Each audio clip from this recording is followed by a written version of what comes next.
Bon, là j'ai pas de café. Je sors de la douche, j'ai eu un petit meltdown. Je sais pas si vous savez ce que c'est. Je me suis assise pendant 15 minutes sur le bord de la baignoire, laissant libre cours à mes émotions. Et j'ai eu une révélation.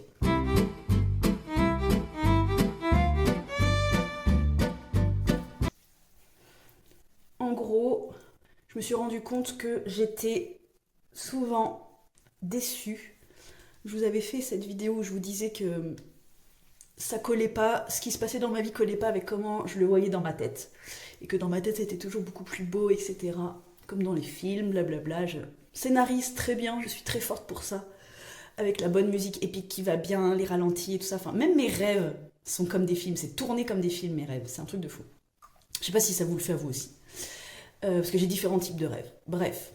Et je me suis rendu compte que et ben en fait, j'avais beaucoup d'attentes. Enfin, quand je faisais quelque chose où derrière il y avait une attente, comme par exemple je vais à un événement, et du coup j'ai une attente qui va être de gagner en visibilité, de rencontrer des gens, de peut-être trouver des nouveaux sujets pour mes prochaines interviews, etc. Et du coup, c'est toujours en deçà de ce que j'aurais espéré ou ce que j'aurais voulu. Et je me rends compte qu'en fait, pour avancer, moi en tout cas avec ma façon de fonctionner, il faut absolument que j'arrête d'avoir des attentes de résultats. En fait, il faut que j'arrête de vouloir les opportunités dans les choses que je fais. Il faut que je fasse les choses parce que je brûle d'envie de les faire. Et donc, il faut que je lâche complètement ce truc de va y avoir des opportunités, machin, ceci, cela, à quoi ça va ressembler et tout. Il faut vraiment que je laisse les opportunités arriver par surprise et pas quand je les planifie.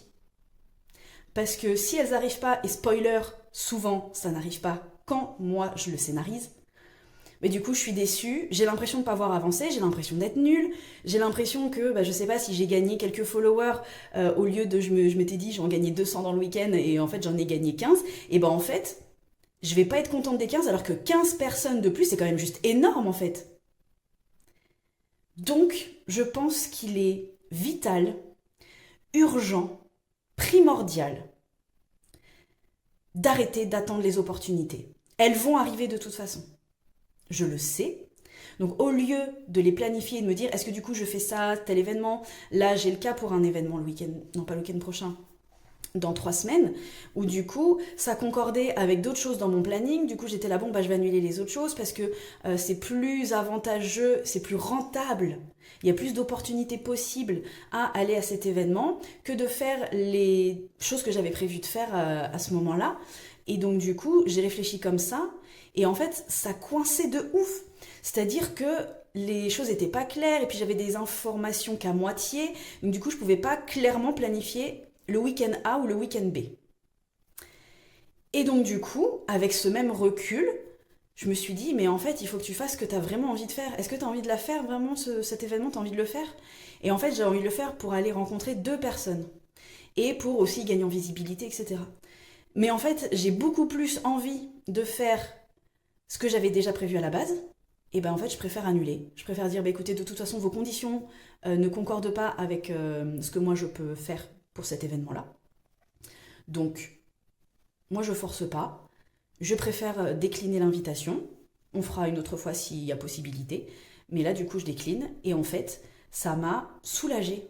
Là où à la base, je voulais aller parce que du coup, j'avais des opportunités et des portes qui pouvaient s'ouvrir, ça m'a soulagée de l'annuler. Parce que je sais que je vais faire autre chose de ce week-end-là et que du coup, il y aura d'autres opportunités ou pas. Mais en fait, je lâche vraiment ce truc de chercher l'opportunité et de me dire, ok, quelle est la stratégie pour aller provoquer l'opportunité. Il y a des choses pour ça. Il y a des événements, il y a des actions à mettre en place pour provoquer les opportunités. Mais il faut vraiment que je me reconnecte à chaque fois, qu'est-ce qui me fait le plus envie. Par exemple, là, en ce moment, ça fait quelques temps, j'avais déjà eu l'idée l'année dernière, mais là, ça fait quelques temps que ça revient pas mal. J'ai envie de tester l'activité de cascadeur. Et j'aimerais vraiment trouver une femme qui fait ça et pouvoir apprendre avec elle des choses de base, voir son parcours, etc. J'ai envie de m'essayer à ça, j'ai envie de faire des cascades. Peut-être pas des trucs de fifou non plus, mais voilà, j'ai envie de tester. Et du coup, je vous disais ça pourquoi déjà? Et j'avais un petit peu lâché ça parce que du coup, j'ai personne dans mes contacts qui fait ça. J'ai pas forcément trouvé de vidéos parce que ce qui est beaucoup arrivé pour mes interviews, c'est qu'en fait, je croise les personnes ou je tombe sur leur compte et du coup, je rentre en contact avec elles comme ça. Et là, du coup, c'est rare que j'ai dû chercher, je crois que c'est même jamais arrivé, que j'ai dû chercher quelqu'un par rapport à une activité ou une profession que je voulais tester. Et donc là, du coup, j'attendais un peu la même chose pour la cascade. Et du coup, c'est un ami qui m'a envoyé un message en me disant: regarde, ça c'est mon pote, il est cascadeur, etc. Et au début, j'étais en mode: bah oui, mais moi ce que je voulais, c'était plutôt une femme. Et en fait, j'ai tellement envie de le faire que je me suis juste connectée à qu'est-ce qui t'apporte le plus de joie, qu'est-ce qui te fait vraiment envie, ou t'es en mode genre: ah oui, mais direct j'y vais. Et ben en fait, c'est de le faire. Donc je vais voir si je peux prendre contact avec cette personne, ce monsieur, pour voir ce qui est possible de faire. Et ça se trouve, c'est même lui qui va me dire: moi je peux pas, mais par contre j'ai une de mes collègues qui le fait. Donc en fait, je sais pas. Mais il faut que j'arrête de. Je sais même pas comment dire, parce que c'est pas provoquer l'opportunité, mais il faut que je laisse la porte ouverte aux opportunités comme elles arrivent. Et pour savoir si je dois aller passer cette porte ou pas, il faut que je me reconnecte à moi en mode genre: est-ce que tu sens ce truc de punaise, qu'est-ce que j'ai envie de le faire là, de ouf? Et en fait, je pense que c'est ça la boussole pour dire: ouais, c'est ce que je voulais faire, donc je vais y aller, et puis du coup, j'ai provoqué l'opportunité, donc voilà. Et en fait, finalement, je vais pas m'éclater. Même si à la base, le truc que je voulais le faire. Donc voilà, c'était la révélation du jour. Sur ce, je vais finir de me préparer, et puis je vous souhaite de passer une bonne journée, et à bientôt. Bye!